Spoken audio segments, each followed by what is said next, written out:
Okay, so everyone's talking about AI taking jobs, right? That seems to be the main headline.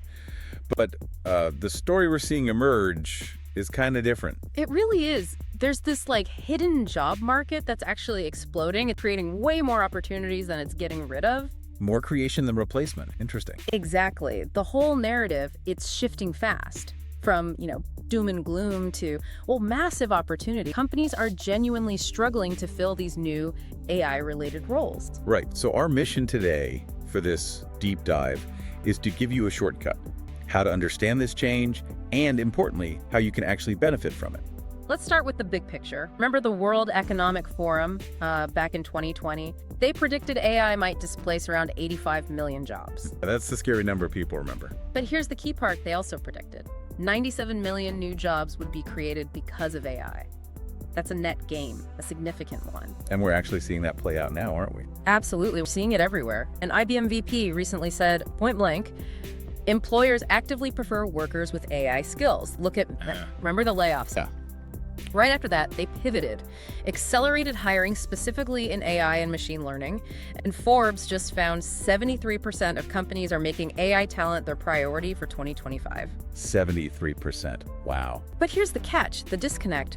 Companies are finding it really hard to actually find these people. So the demand is just shooting up, but the supply is lagging behind. The numbers back it up. Indeed, reported AI job postings are up 400% in the last 18 months or so, but applications only up 180%. Huge difference. Massive. You look at companies like Salesforce, they've got over 200 open AI roles, Google, over 500, and these aren't getting filled quickly. They often sit open for like 60, sometimes 90 days or more. Okay, so the big opportunity isn't just for the hardcore coders then. What kinds of jobs are these, especially if you don't have that computer science background? That is the crucial insight here. Companies desperately need people who can connect the dots, bridge what AI can do with actual business problems, not just the folks building the models. Makes sense. So this leads to basically 4 key job categories emerging. First, you've got the AI development jobs. These are your machine learning engineers, data scientists. The traditional tech roles we think of? Exactly. They build the core AI systems. Salaries are high, $120K, $200, even more.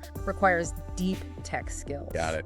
The obvious ones. What's next? Second category, AI implementation specialists. These are the people who actually deploy the AI solutions within a company's operations.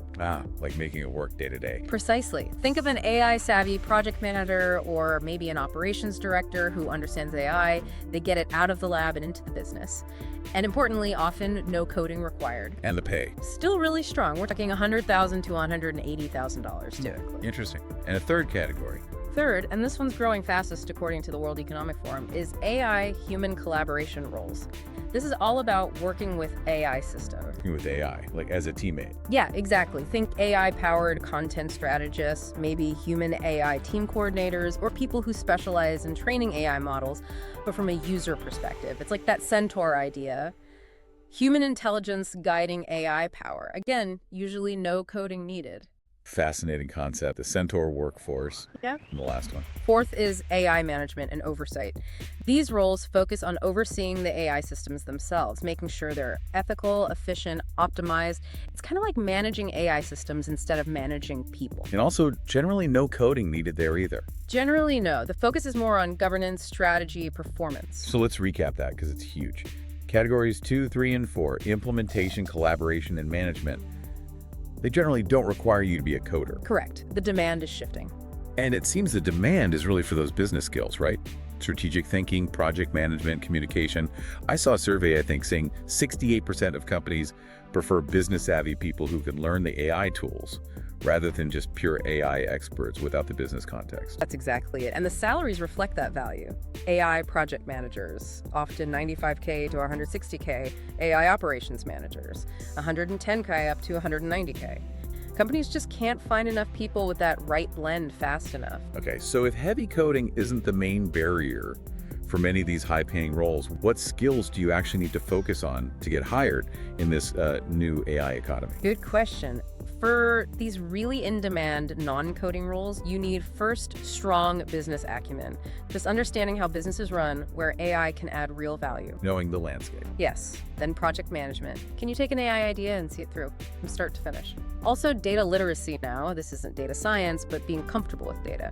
Reading reports, spotting trends, using data to back up decisions. Makes sense. What else? Change management. Rolling out AI often means big changes for teams, so you need to guide that process. Strategic thinking, seeing the bigger picture, how AI fits into the company's overall goals, and, crucially, communication. Being able to explain it. Exactly. Translating complex AI stuff into plain English for business leaders who aren't technical, that's gold. That's a really powerful business-focused skill set. Okay. Let's make it practical. What's the plan? How can someone listening right now actually land one of these roles? Right, let's break it down. A 5-step strategy. Step 1, pick one industry you already know well. Don't try to boil the ocean. Become the AI specialist for, say, healthcare or finance or retail, whatever you understand. Focus is key. Definitely. Second, Learn 3 to 5 AI tools deeply that are actually relevant to that industry. Don't just skim, get hands-on. Third, and this is vital, create a portfolio of business results. not just technical skills, but results. Yes. Show, with documented case studies, how you used AI to solve a real problem. Quantify it: time saved, costs cut, revenue boosted, tangible impact. That makes you stand out. What's step 4? Fourth, target companies that seem to be struggling with AI implementation. You can often tell from their job postings or news articles. Position yourself as the person who can help them bridge that gap. Be the solution. And fifth, approach them with specific solutions. Do your homework. Figure out their likely pain points and propose how you, using specific AI tools, could deliver measurable benefits. Don't just send a generic resume. That's very proactive. Could we map this onto, say, a 90-day time frame? Is that realistic? I think so for getting started. Days 1 to 30. Focus on that skills foundation. Really zero in on your chosen industry, learn those 3-5 core AI tools, maybe take some online courses in project management or data literacy basics. Build the base. Right. Then days 31 to 60, portfolio building. Find 2 or 3 small projects, maybe volunteer, freelance, or even apply it within your current role if possible. Apply the AI tools, solve a problem, and document everything. Yeah. The challenge, your solution, the results. Get that proof. Get the proof. Finally, days 61 to 90, job market entry. Polish your LinkedIn, highlight the new skills and projects. Start actively reaching out to those target companies, leading with your specific solution ideas and your documented results. And the urgency. There's definitely a first mover advantage here. This level of demand won't last forever as more people skill up. Showing real results often counts for more than traditional credentials right now. Okay, so wrapping up this deep dive, it's incredibly clear. The AI job market isn't just changing, it's exploding, particularly in these non-developer roles. Absolutely. High salaries, huge demand. Companies are genuinely desperate. And the key isn't necessarily deep coding, but this blend of business sense, strategic thinking, project management, communication, skills that translate AI potential into actual business value. That's the core message. This AI revolution, it's not some far-off thing. It is happening right now, reshaping work as we speak. It really makes you think about that World Economic Forum stat. Again, 85% of the jobs that will exist in 2030 haven't even been invented yet. An incredible thought. The shift is massive, and it's already underway. So the real question for you listening isn't if it's happening, it's will you be positioned to benefit from it? Will you be ready?